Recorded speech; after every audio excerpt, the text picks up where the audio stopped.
que é o nosso educador, né, popular aqui do SA, ele que é tantas coisas, né, já fez parte da Pastoral da Criança e carrega isso no coração. Ele que hoje está contribuindo aí na coordenação, no colegiado, né, dos Conselhos Estaduais de Segurança Alimentar, que vai hoje aí partilhar seus saberes conosco, não é isso? Nos ajudando a pensar um pouco, né, nessa prática, podemos dizer assim, de segurança alimentar e nutricional. Então, passa a bola para Jean e agradeço a Milton mais uma segunda-feira conosco aqui, trazendo aí também os seus saberes e tanta coisa boa, né, que traz para a gente de energia. Jean, com você. Boa noite, gente. Boa noite a todo mundo, a todas, todos, né? Que alegria estar aqui, né? Que bom ver essa casa cheia de tantas figuras bacanas, né, que está contribuindo, que está lutando, que está aí. Isso faz a gente verdadeiramente saber que tem sentido o que a gente está fazendo, né? Está fazendo a coisa para quem está fazendo na prática, né? É assim que está transformando o mundo a partir dessas suas realidades. Então, que bom estar aqui com vocês hoje e discutir esse tema da segurança alimentar e nutricional, né? Com toda essa iluminação, com toda essa nutrição, né, que foi chegando no nosso momento inicial. Isso é tudo muito bom. E aí eu queria colocar para vocês que a gente vai aqui dividir a nossa fala em dois momentos, né? Um momento em que a gente vai falar um pouco sobre segurança alimentar, o que é que está rolando, né, nessa agenda de segurança alimentar e nutricional, e aí em seguida a gente tem um segundo momento que a gente vai fazer um trabalho em grupo entre nós, e aí a gente volta para fazer uma discussão sobre qual é a cara da fome hoje no Brasil, né? Então a gente vai fazer aqui uma pequena rodada em relação a isso, e aí eu já começo aqui trazendo uma apresentação que a gente fez aqui para essa aula de hoje. Vou partilhar aqui a tela com vocês, para a gente já ir começando. Vocês só me dá um alô aí se está tudo ok, se está visualizando. Ok, Jean. Maravilha.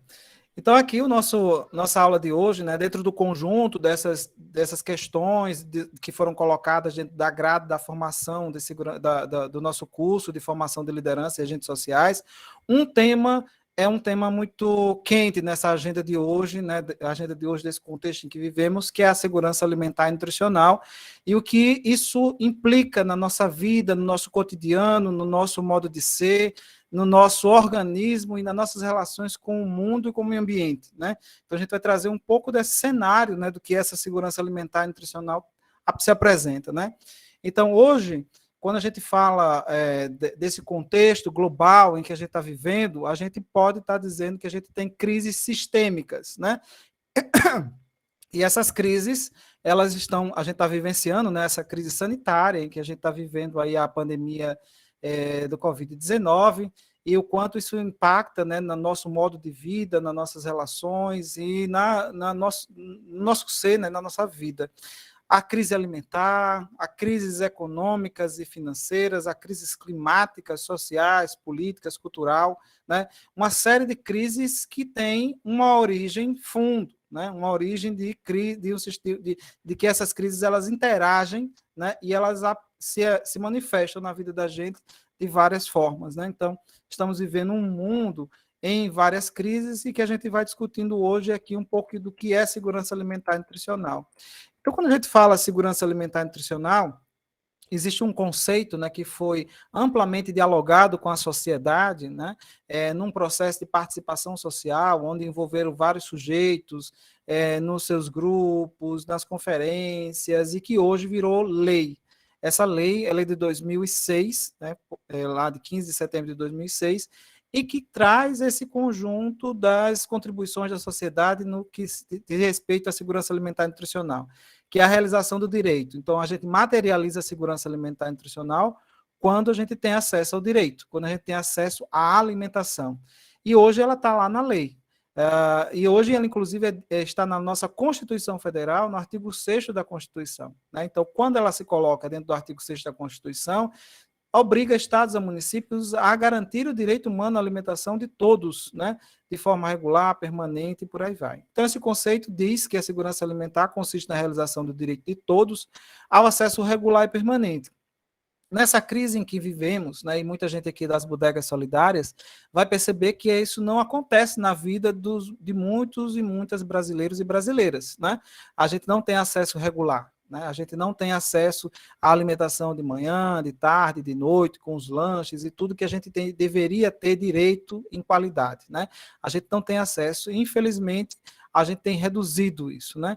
Quando a gente fala de qualidade, aí também a coisa pega, né? O que de fato a gente está comendo de qualidade? A gente está comendo comidas cheias de agrotóxicos, cheias de veneno, a gente está comendo cheio de açúcar, de gorduras, a gente está comendo um alimento que ele não tem uma relação justa de trabalho, onde tem aí a exploração do trabalho das mulheres e uma série de coisas que envolvem a qualidade dessa alimentação num contexto mais amplo, né? De comida de verdade e que ela seja suficiente para atender a demanda, né, que se apresenta para a população brasileira, né? Então, hoje, a gente tem uma produção de alimentos significativa, mas essa produção de alimentos ela não é distribuída nas bases para quem, de fato, precisa, né? Então, esse conceito de segurança alimentar e nutricional ela tem duas dimensões, né? Uma dimensão mais relacionada à questão alimentar, que envolve desde a produção de alimentos, a disponibilidade, como ela se configura no seu armazenamento, na sua distribuição, no seu processamento, quanto se produz, para onde produz, ela é interno, ela é externo, então toda uma cadeia de efeitos com relação à cadeia alimentar, aos sistemas alimentares. Essa alimentação que vem para a nossa mesa, que está lá no nosso armário, ela vem de onde? Né? A gente já parou para pensar de onde ela vem? Né? Será que o que a gente está comendo, ele vem de perto ou ele vem de longe? Ele vem com mais agrotóxicos ou com com menos veneno? Então, tudo isso implica nessa questão da dimensão alimentar, que o Brasil é um grande produtor de alimentos, grande produtor de carne, grande produtor de grãos, né? E a gente vai vendo que boa parte dessa comida, né, ela é exportada e quem coloca a alimentação na nossa mesa é aqueles que nós conhecemos lá na feira, os agricultores e agricultoras familiares deste Brasil, né? A dimensão nutricional, também como é que essa alimentação ela se relaciona com o nosso organismo, né? Como é que a gente está se alimentando, se a gente consegue ter aí uma situação de mais saúde, de menos saúde, a gente está colocando mais saúde na mesa dos brasileiros e brasileiras na hora em que a gente tem alimentos mais ricos em sal, em gordura, em agrotóxicos, em outras tantas questões. Então, a dimensão nutricional ela é importante também para as questões relacionadas às políticas públicas de segurança alimentar e nutricional, né? Então, esse alimento na sua dimensão nutricional. E esse conceito tão amplo de segurança alimentar e nutricional, ela tem uma relação muito sinérgica, né, com todas as fases dessa segurança alimentar e nutricional.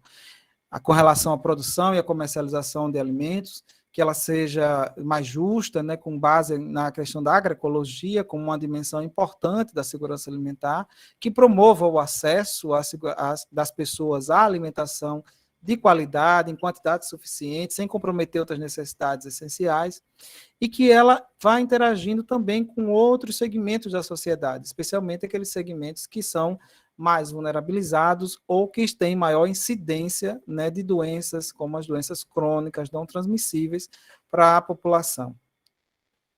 Quando a gente fala direito humano, a gente está dizendo que esse direito está lá na Constituição, como eu bem disse, né? Então a alimentação ela aparece aí, não que ela não estivesse na Constituição Federal, mas agora ela está alçada dentro de uma cláusula pétrea, né? Onde os estados, municípios, a União é obrigado a desenvolver acesso à alimentação para garantir esse direito. E aí a gente está falando de alimentação escolar, a gente está falando de políticas de transferência de renda, a gente está falando da cisterna que tem lá no quintal, a gente está falando de políticas de acesso a crédito, então uma série de processos que fazem com que a população brasileira tenha acesso à alimentação. E aí, nesse cenário, né, que a gente está colocando do que é o ideal da segurança alimentar e nutricional, do seu direito, a gente vive um desmonte desse sistema, né? Então, aí a gente vai vendo que esse cenário de desmonte, né, que a gente vai percebendo, ele sempre está em disputa, né? A segurança alimentar e nutricional, ele é algo em disputa desde sua origem, né? Então, quando a gente tem no mundo, né, um cenário de guerras, um cenário de catástrofes, a segurança alimentar e nutricional, ela sempre foi vista como algo de estoque para colocar ou para alimentar parte das tropas. E isso foi avançando, né, com a Segunda Guerra Mundial, isso foi avançando com a Declaração Universal dos Direitos da Humanidade, e por aí foi. E aí, dando um salto na história, a gente vai perceber que na década de 90, por exemplo, onde já em 80 começou a alimentação escolar, todo um processo de interação mais intersetorial, na década de 90, né, e a gente sabe bem quem estava conduzindo o país nesse processo, Fernando Collor de Mello, né, nessa parte da história, o Estado brasileiro, ele dá uma bicada para baixo no esvaziamento e na extinção de programas de alimentação e nutrição, em decorrência da abertura para exportação, em decorrência da abertura para em relações internacionais. E aí coloca as agendas, né, dos programas sociais num segundo plano, ou num terceiro plano, ou debaixo do tapete. Então, a agenda na década de 90, ela é gritante nesse aspecto. Isso constituiu todo um movimento da sociedade brasileira no sentido de pensar que estratégias a sociedade civil dá e pensa e se articula para promover o direito humano à alimentação. Alguns de vocês devem lembrar das campanhas que se tinha, né, com o Betinho, né, Quem Tem Fome Tem Pressa, Natal Sem Fome, e uma série de processos que fizeram com que a sociedade civil organizada construísse um plano nacional que fosse possível se apresentar à presidência da República, e aí, com a vinda do Itamar Franco, né, se instala a primeira Conferência Nacional e se constitui ali uma série de processos para avançar. No ano seguinte, em 95, Fernando Henrique Cardoso extingue todo esse processo que foi construído de forma participativa com a sociedade e se constitui aí outros elementos, né, como, por exemplo, as comunidades solidárias e uma outra perspectiva de tratar a segurança alimentar e nutricional. E aí, avançando mais na história, a gente tem uma retomada dessa agenda, né, de segurança alimentar colocada pela sociedade, né, no período aí da década de 2000, quando a gente tem aí, especialmente em 2004 e 2013, um conjunto de políticas públicas, né, capazes de tirar as famílias, né, da pobreza e da extrema pobreza. Então, a gente avançou significativamente com políticas de transferência de renda, com aumento real do salário mínimo, né, e com uma série de mecanismos, especialmente de controle social, fizeram com que uma parcela significativa da população brasileira tivessem nas suas mesas o que comer, né? Então, nesse período, constitui um círculo virtuoso de políticas públicas, né, e um conjunto de interações da agricultura familiar, conjunto de interações no campo da segurança alimentar, da política da alimentação escolar e de uma série de questões que fizeram com que a gente tivesse mais dinamicidade, especialmente enraizando para dentro dos municípios, e aí eu destaco municípios porque é onde a vida da gente acontece, né? Onde a gente sente a realidade lá.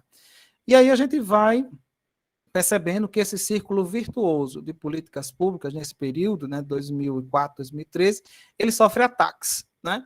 Ele sofre ataques porque, como eu falei, uma agenda de disputa, e aí cria-se toda uma questão que vocês já trataram aqui em outros momentos, né? A reforma trabalhista, a reforma previdenciária, redução de políticas de acesso de transferência de renda, declínio do aumento real do salário mínimo, fizeram com que a gente voltasse a patamares anteriores de segurança alimentar e nutricional. Isso está dito pela pesquisa do orçamento doméstico 2017-2018, que mostra justamente a inversão desse caminho.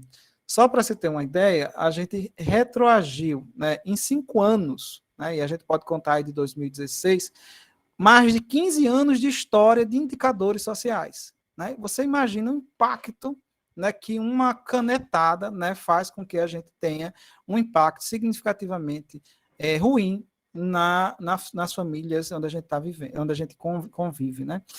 Em 2022, isso é um dado mais recente, a Rede Brasileira de pesquisadores e pesquisadoras de segurança alimentar, lança, né, uma pesquisa que a gente vai falar mais tarde, e aí ela mostra que a população brasileira hoje está com 58,7% com algum grau de insegurança alimentar e nutricional. Né? Então, a gente vai ver que esse patamar de 58% retroage à década de 90 em indicadores sociais. Veja o impacto, né, que isso causa, onde a gente não tem aí pessoas com insegurança do que vai comer, pessoas com insegurança de se vai manter a sua renda até o final do mês, pessoas com insegurança ou não ter o que comer durante o dia ou durante dias com relação à segurança alimentar e nutricional. 58 é quase 60% da população brasileira.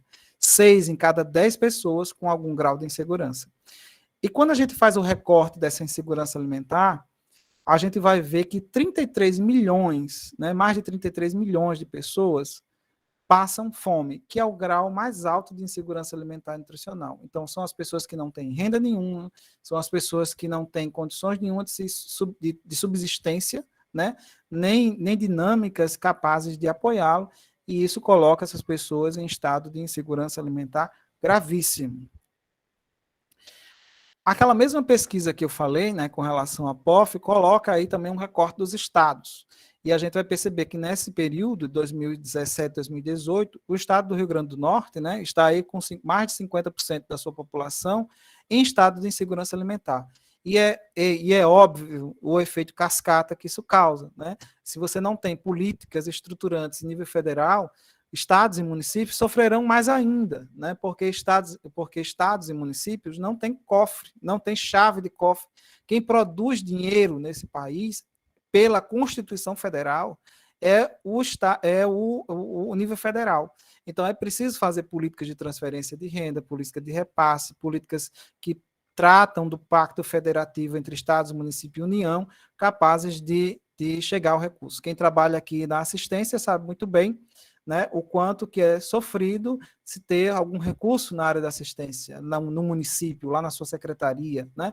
A gente vai percebendo o quanto isso vai desmontando todos os sistemas que a gente foi construindo de segurança alimentar, do SUS e de outros sistemas. Né? Então, a gente vai colocando aí o nosso Estado brasileiro num completo desmonte de políticas públicas. Né? Esse desmonte de políticas públicas não garante direitos. Né? Então, cadê o meu direito à alimentação garantido, como está na Constituição, se a gente tem um conjunto de desmantelamento de sistemas de proteção social e das políticas públicas? Né? Então, a gente tem aqui programas importantíssimos, né, que nasceram, inclusive, com ampla participação da sociedade civil, porque a sociedade sabe muito bem onde o gargalo está. Né? Então, esse desmantelamento acontece, por exemplo, com a política do PAA, né? O Programa de Aquisição de Alimentos. Para quem não conhece, a gente percebe, por exemplo, aquela alimentação que chega lá na creche, que chega um pouco mais de verduras e legumes, né, transferido, que chega lá em alguns grupos que recebem doação, vem da agricultura familiar via o PAA, por meio das compras públicas. Né? A alimentação escolar, a gente tem uma per capita de centavos para garantir a alimentação escolar dos alunos, né, na nossa rede de escola. E a rede de escola é o sistema, talvez, que tenha maior capilaridade, né, dentre esses sistemas que a gente está tratando. Né? Ele tem mais escolas nas comunidades do que postos de saúde. Né? Então, a gente vai vendo aí a importância que tem a segurança alimentar na escola, porque muita gente, inclusive, vai para a escola também para se alimentar.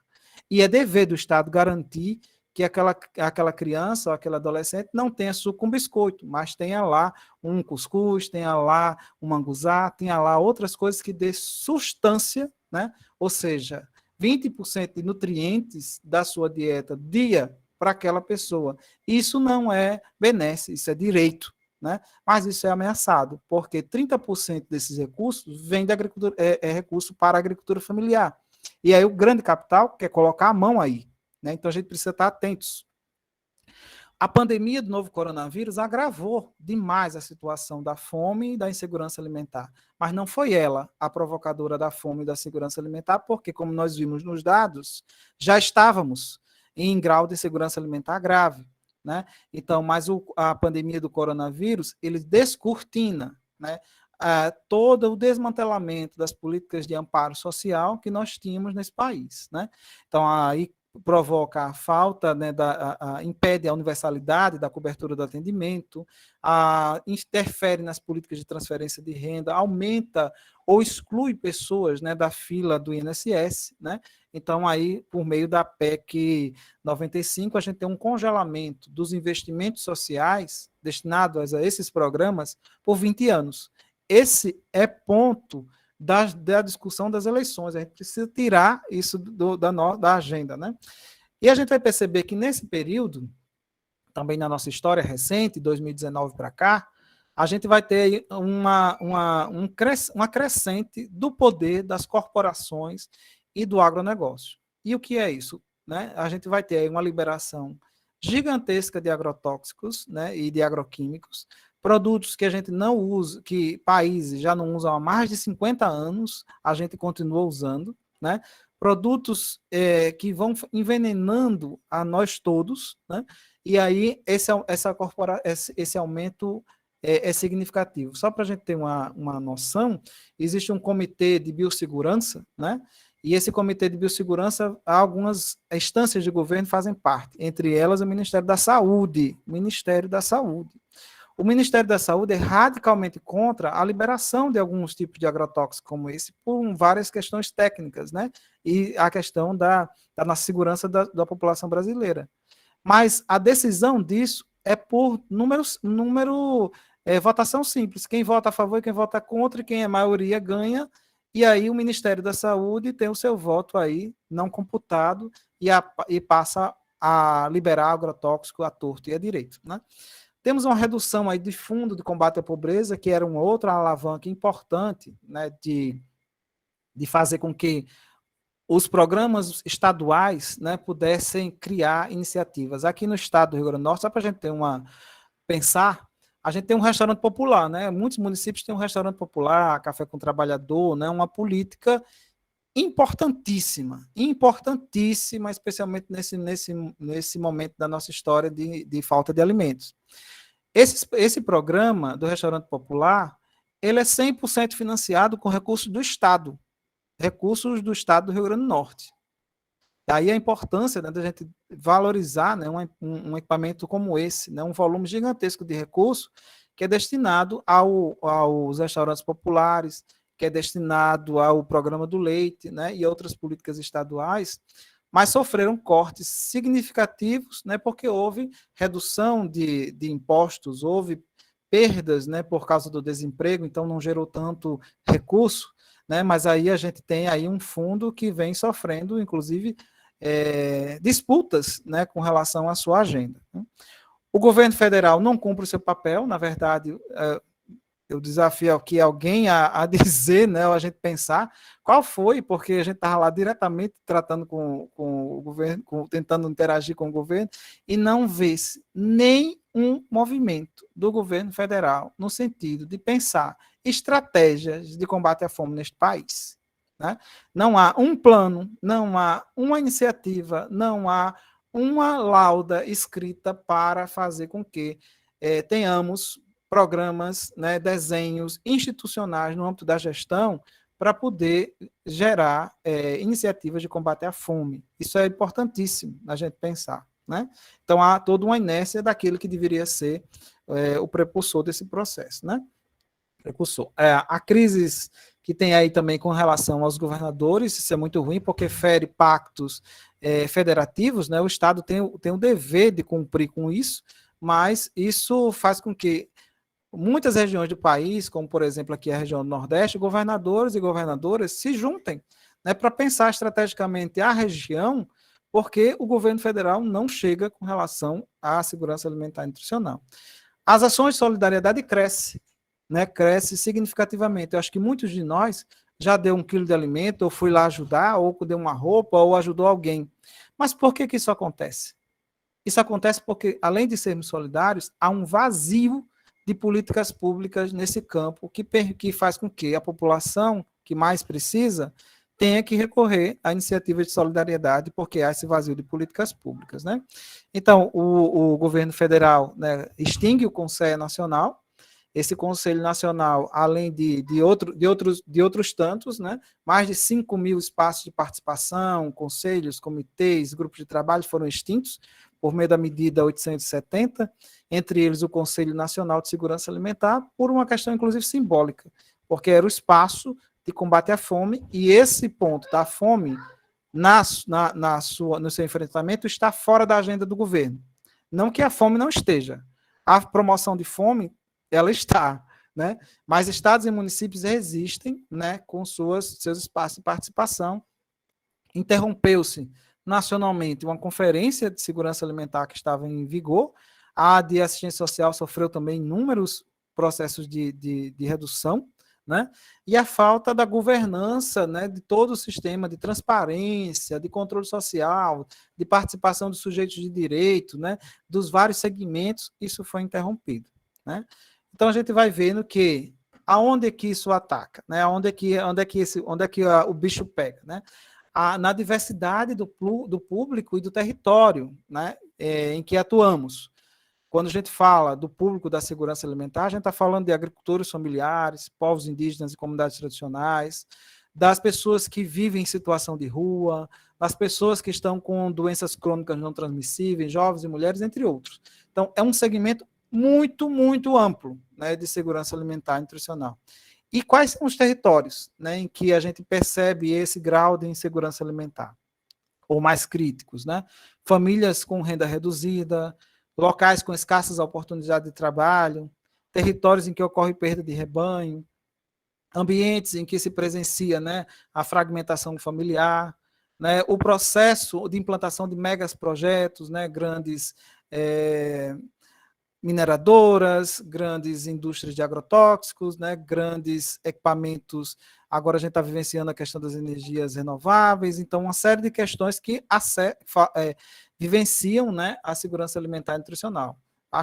Será que nós conhecemos algum desses territórios, né? Aí a gente pensa, lembra aquele conceito que a gente falou de segurança alimentar? Ele tem três questões importantes: o acesso regular e permanente, a qualidade dos alimentos e a regularidade desse alimento. E tem 3 mecanismos importantes de intersetorialidade, do controle social e do monitoramento na sua gênese, né? E a gente pensa, a população consegue adquirir alimentos para garantir a sua segurança alimentar e nutricional neste momento? A gente está vivenciando isso? A gente percebe o aumento dos vários segmentos mais vulnerabilizados nas nossas calçadas, no nosso dia a dia, o aumento das filas, né? A gente consegue enxergar isso, né? Há alimentos, né, suficientes para suprir a necessidade? Será que a gente consegue produzir tantos alimentos? Tem esses alimentos, né? O Brasil é grande produtor de alimentos, especialmente o alimento que vem para a nossa mesa, que vem da agricultura familiar. Mas a divisão desses alimentos, fazer chegar esses alimentos na mesa da gente é o desafio. O nosso desafio não é a produção de alimentos, mas é a distribuição deles, né? Há espaço de comercialização de alimentos de verdade? Na verdade, a gente tem grandes desertos de comida de verdade, né? Se a gente for andar por aqui, quando a gente sai ali do SAI, que vai comer, procurar algum lugar, se a gente quiser realmente procurar um lugar onde tenha produtos realmente saudáveis, a gente sofre, né? E isso sofre em todos os municípios, né? Quando a gente vai pensar também que espaços são esses de comida de verdade, né? Então a gente vai ver que os espaços de comercialização também são extremamente importantes. E quanto que na pandemia, por exemplo, fechou-se feiras, mas manteve supermercados abertos, né? Que lógica é essa, né, que a gente precisa pensar, né? E quanto cresce em cada esquina nossa uma farmácia, um mercado, um supermercado, mas aqueles pequenos mercados de bairro, de interação, das bodegas, esse cada vez mais fecha, né? Porque o grande negócio não dá espaço para essas iniciativas, né? Como potencializar e redesenhar programas, né, de forma intersetorial? É preciso pensar diferente, é preciso repensar os programas, é preciso pensar o programa do leite de novo, é preciso pensar restaurante popular de novo, porque talvez essas estruturas estejam muito pesadas e precisam ser redesenhadas e adequadas à nossa realidade, né? Por isso é importante fortalecer não só os conselhos, mas todos, não só os conselhos de segurança alimentar, mas todos os conselhos. O Conselho de Saúde, o Conselho da Alimentação Escolar, o Conselho da Assistência Social, da Economia Solidária e de tantos outros espaços onde a sociedade tem o poder de falar, de interagir, né? E pensar quais são, de fato, o que é que a gente tem que monitorar em relação à segurança alimentar e nutricional, né? Como a gente monitorar isso. E como a gente pensar em soluções dentro desse espaço onde atuamos, nas várias instâncias, né? Como pensar em melhorar essa situação que a gente vive, né? E a gente vive isso porque o nosso sistema alimentar, onde a gente está inserido, ele tem problemas, né? Há algo errado nesse sistema alimentar e nutricional que a gente está vivendo, né?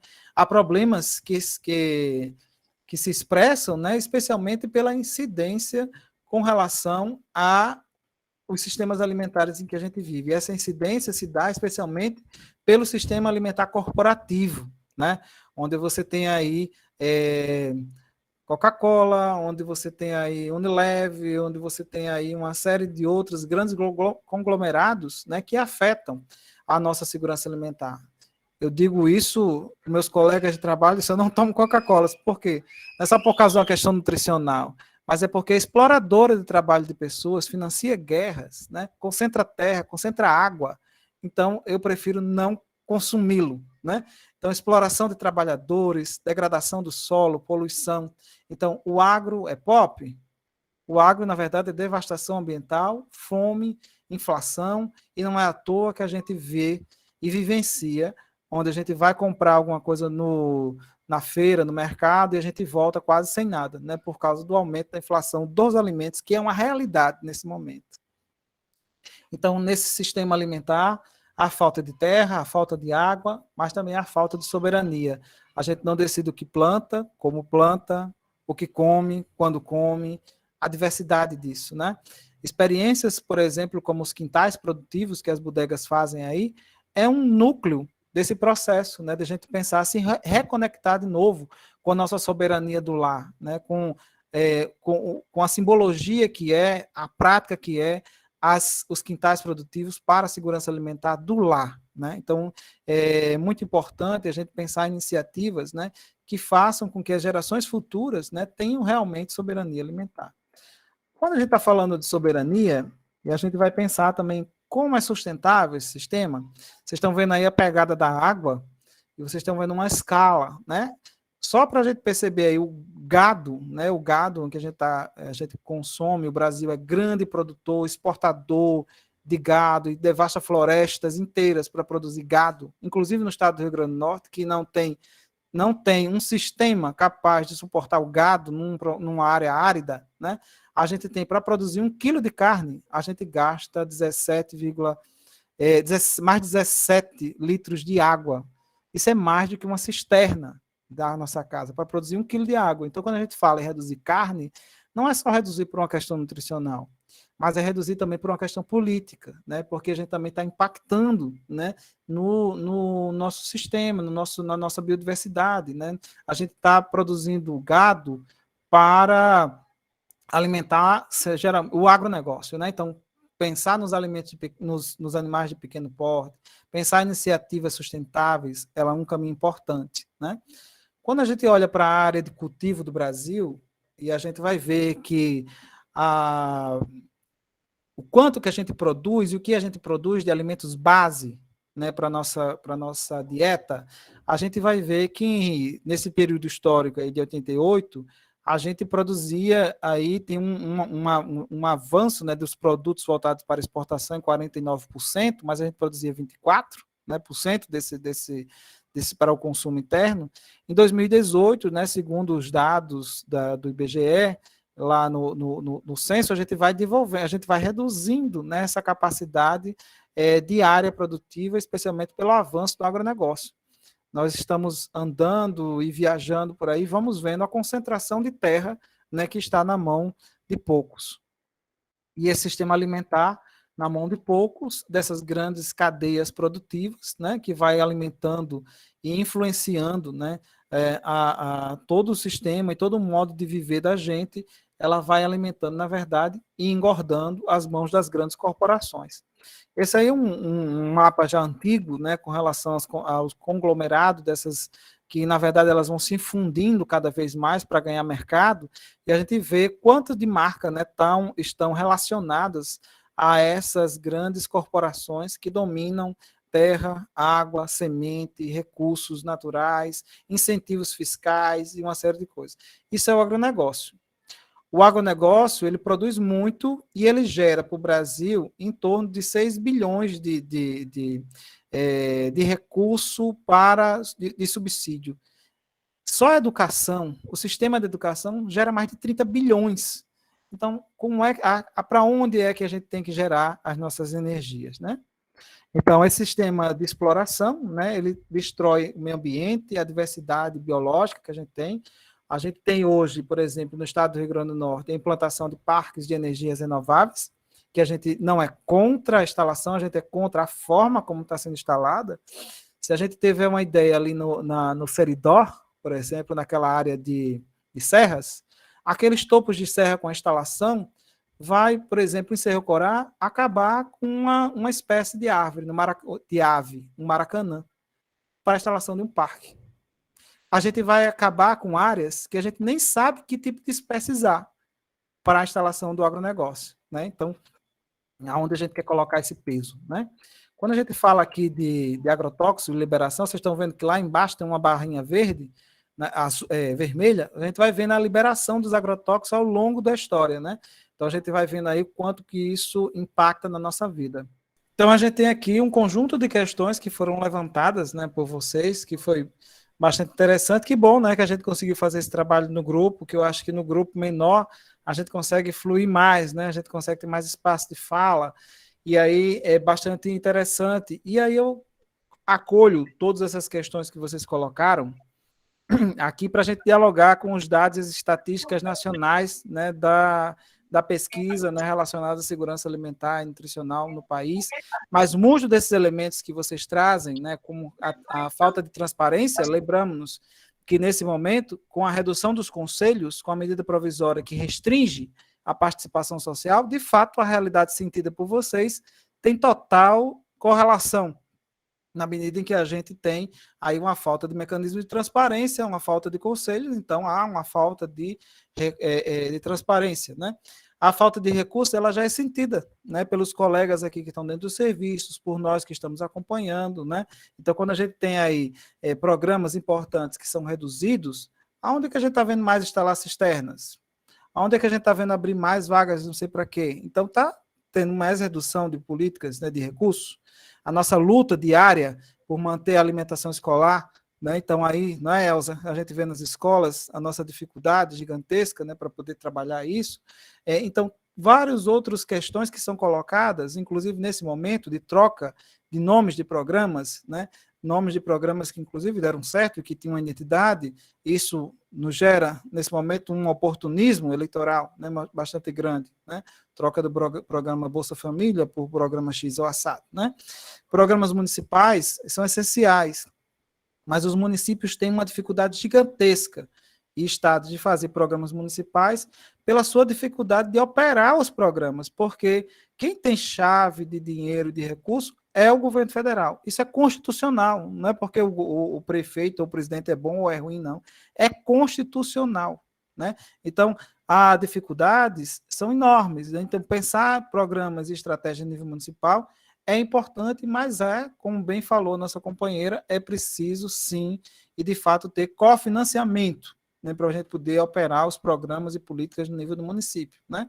A inflação dos alimentos é sentida por todos nós, né? Quando a gente vai no mercado, a gente vai fazer a nossa feira, a gente já sente que a gente está voltando com menos coisas, né? E que tem menos, volta com menos ainda, ou não volta com nada, não tem como comprar, né?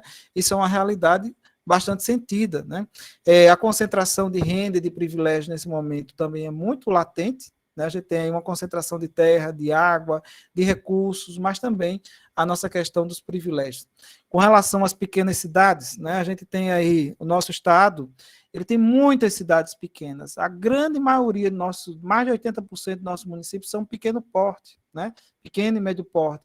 O que significa dizer que nós temos um estado do Rio Grande do Norte com muitas ruralidades, né? Então, a gente tem aí uma questão que a gente precisa tratar com relação às dinâmicas territoriais, as dinâmicas e os comportamentos para desenvolver uma política importante, né, dentro do nosso município.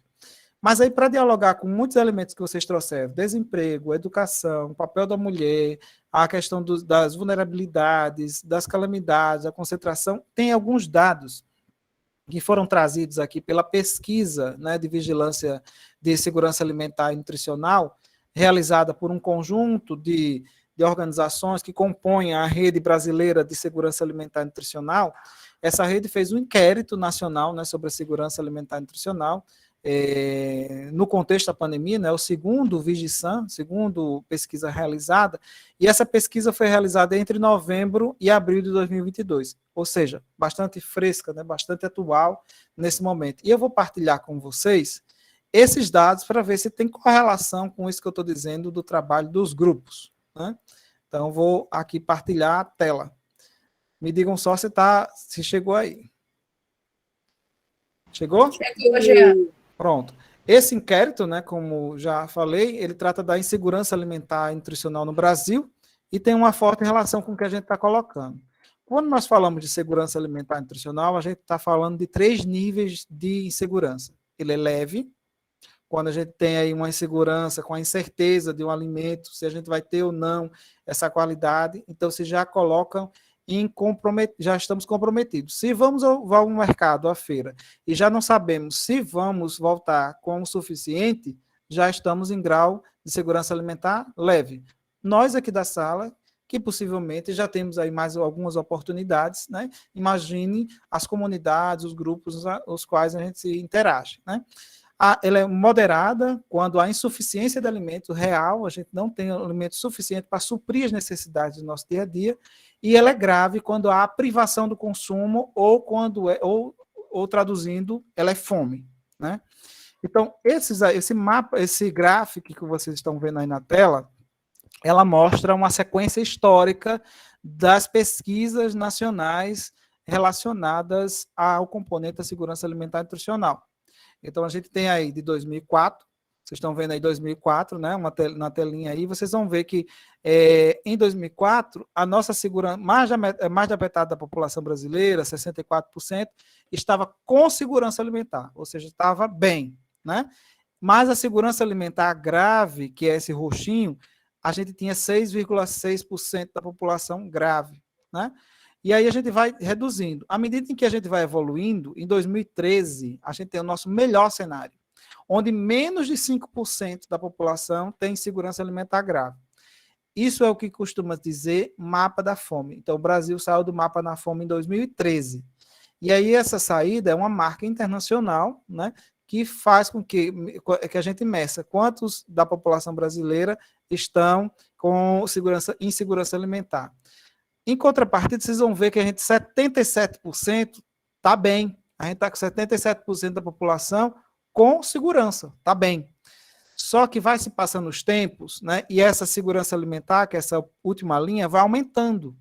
2018, 2020, e chegamos a 2022 com mais de 15% da população com insegurança alimentar grave. E aí a gente tem um declínio dos lares brasileiros com segurança alimentar, e a gente vai descendo, declinando, e hoje somente 41% das pessoas do Brasil todo têm segurança alimentar e nutricional, tem garantido. Veja o declínio. O que foi que aconteceu de 2013 para 2022? Né? Que conjunto de políticas públicas foram afetadas, né, para ter um declínio tão rápido e um aumento tão vertiginoso da segurança alimentar e nutricional no país, né? Então a gente vai vendo aqui o quanto que isso vai aumentando a segurança e diminuindo os lares com segurança alimentar e nutricional. E quem são essas pessoas? São 33 milhões de pessoas que estão em insegurança alimentar grave, ou seja, estão com fome, não tem a certeza do que comer. E aí isso está acontecendo no nosso dia a dia, do nosso lado. A gente acompanha aí vários municípios e comunidades, vou citar um exemplo de um. Uma professora nossa, né, lá de São Tomé, e ela relata que uma das crianças estava na sala de aulas dormindo o tempo todo. E não conseguia entender porque a criança estava dormindo, né? Se ela não estava conseguindo interagir. A criança simplesmente desmaiou, caiu no chão, e as professoras conversaram, né? A criança não tinha se alimentado no dia anterior, né? Então a criança estava com fome e a criança estava indo para a escola para comer. Isso é realidade, isso não é abstrato, isso não é coisa da cabeça de ninguém, isso é real.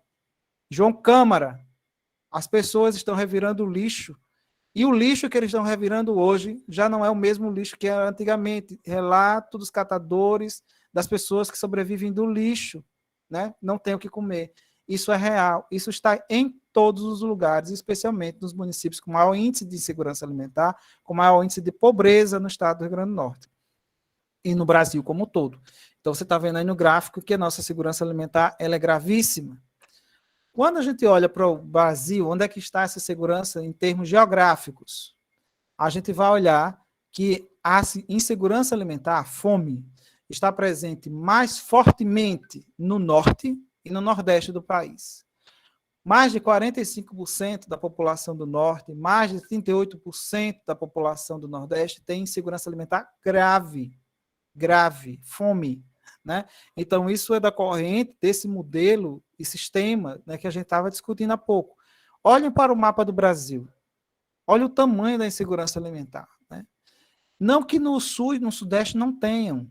Pelo contrário, o que historicamente não tinha índice de insegurança alimentar aumentando, hoje a gente tem no sudeste e no sul o aumento da insegurança alimentar. Então, isso também é gravíssimo, né, para as outras regiões do país. Então, segurança alimentar ela está no norte e no nordeste com maior prevalência. Quando vocês colocaram, né, que em relação aí, a questão da insegurança alimentar nos domicílios, a gente vai ver que essa insegurança alimentar ela está mais presente na área rural do que na área urbana. Então, se vocês olharem aqui, sempre nessa última coluna aqui, é a insegurança alimentar grave. Então, nós saímos do patamar de 15%, né, para 18% na área rural, se a gente comparar. A área rural, onde tem maior prevalência de insegurança alimentar e nutricional, né?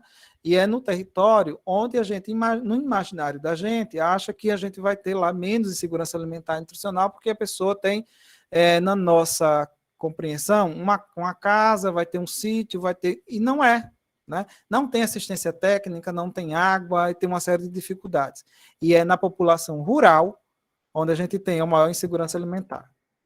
Quando nós olhamos com relação ao sexo, vocês falaram com relação às mulheres, a insegurança alimentar das mulheres, e é pura verdade. Pura verdade. Vejam que escalabro quando a gente olha, por exemplo, a insegurança alimentar das mulheres, que partiu de 11,9% nas famílias chefiadas por mulheres, a gente tem um aumento de 11% para mais de 19%. Então, esse aumento é muito grande, né? Então, os lares onde a referência é a mulher, esses lares são mais afetados pela insegurança alimentar e nutricional. Daí pensarmos, né, que políticas a gente quer fortalecer, como é que essas políticas chegam para a população em segurança alimentar e nutricional, né, com relação às mulheres. Então, aí tem um conjunto de políticas públicas que nós precisamos pensar com relação às mulheres, né, desde a educação na creche, ao acesso às vacinas, ao acesso à renda, ao acesso a crédito, a dinâmicas de economia solidária e uma série de outro conjunto com relação às mulheres. Quando nós perguntamos com relação à fome para as pessoas autodeclaradas de cor, declaradas pretas ou pardas, a gente vai ver, segundo a pesquisa, que a fome tem cor. E a fome está mais presente nos lares onde a população negra está. né? Então, a gente tem aí um aumento de mais de 70% dessa fome está nos lares com pessoas declaradas de cor preta ou parda. Então, você vai ver aí, nessa curva, que a gente tenha lares, né, com população negra em relação à branca de 10% de fome, e a gente passa para 18% se esse lar for chefiado por pessoas negras, né? Então, é um dado importantíssimo para a gente pensar, né? Quando a gente olha para a insegurança alimentar com relação às crianças, né, a gente vai ver que mais da metade das crianças, especialmente da primeira infância, que vai de 0 a 6 anos de idade, estão em insegurança alimentar e nutricional no Brasil. Né? Então, uma fase extremamente crítica da criança na primeira infância, onde ela estrutura com relação à vacina, com relação a passar da amamentação para a alimentação complementar, e uma série de questões com relação à primeira infância de vulnerabilidade. Então, quando a gente tem aí nesse mapa, a gente vai perceber que nós partimos apenas de 2020, que foi ontem. A gente tinha 9,4% de insegurança alimentar em lares com crianças de menores de 10 anos, e nós passamos, mais que dobramos, para 18,1% de insegurança alimentar grave nos lares com crianças. Ou, quem está aqui nas bodegas sabe muito bem que um dos critérios nossos para eleger as famílias que vão receber lá o apoio da bodega são as famílias que são numerosas com crianças, né? Então, esse é um dado real. Falaram-se aqui na questão da capacitação, do aumento do conhecimento, de como era importante a gente conhecer as questões e tal, né? Isso está relacionado com a segurança alimentar e nutricional intrinsecamente. Então, quando a gente fala de escolaridade, a gente está dizendo que as pessoas que têm mais anos de estudo, quanto mais tempo na escola você está, menos segurança alimentar e insegurança você vai ter. Quanto menos escolaridade eu tiver, mais insegurança alimentar eu vou ter. Então, a gente vai perceber aí que nas famílias, né, onde tem aí pessoas com menos escolaridade, né, a gente vai ter 22% com insegurança alimentar com relação a quem tem mais de 8 anos de estudo. Então, a escolaridade como um fator importantíssimo para a gente conseguir fazer o empoderamento e alçar da situação de extrema pobreza, né, para uma situação melhor. Então, a questão da escolaridade. Quando nós perguntamos, né, com relação à macro-região, né, com relação como é que vocês estão com relação às refeições diárias? Conseguem fazer as 3 refeições diárias? Né? E essa pergunta, ela está aí colocada como café da manhã, almoço e jantar, as 3 principais, né? A gente vai perceber que a gente tem aí, aqueles que fazem 3 refeições no Nordeste, 76%, e aqueles que não conseguem fazer sua refeição 3 vezes ao dia, que foi o caso desta criança que desmaiou, a gente tem aí mais de 24% do não cumprimento dessas refeições diárias no Nordeste do país. Mas em todas as regiões, essa situação de não ter as 3 refeições completas, ela acontece de forma muito feroz. Isso a gente está colocando aqui que 15% dessas pessoas não consomem diariamente café da manhã. 10% da população não almoçam todos os dias da semana. Tem que escolher. Não jantam em casa com frequência, 19%. E quais alimentos sofrem mais ataques no consumo dessa população em segurança alimentar? 46% das famílias tiveram dificuldade de acessar feijão ou não consumiram feijão num período de 3 meses. 49% dessas famílias não conseguiram comprar arroz no período de 3 meses. 39% dessas famílias não tiveram acesso à carne nos últimos 3 meses. Frutas e vegetais e verduras são também outro bastante importante. Na Bodega Solidária, a gente tem montado um kit de alimentos secos, mas também proteína e alimentos de agricultura familiar. Não é só porque é bonitinho ter lá os alimentos diversificados, não. Mas é porque é a possibilidade que essas pessoas têm de acessar alimentos frescos, in natura ou proteína na sua dieta todos os dias, né? É uma coisa. Então, assim, Para concluir, né, dizer que comida na mesa é um direito e estaremos todos e todas mobilizadas nesse processo para seguirmos juntos, né, na luta pela segurança alimentar e nutricional de todos e todas, né, e todes. Obrigado. E aí, tem uma outra, vou mandar no grupo para depois Sônia, Claudinha e Helena colocar uma agenda, né, que a gente tem nacional com relação ao nosso manifesto contra a questão da fome, onde tem uma agenda para as eleições, que ela é extremamente importante que a gente marque esses processos e desconfiemos se na agenda de algum candidato ou candidata, seja qual nível for, do legislativo ou do executivo, essa agenda não estiver presente, né? Não podemos fazer ouvidos moucos ou olhos cegos a uma realidade tão importante no nosso dia a dia. Tá bom? Obrigado.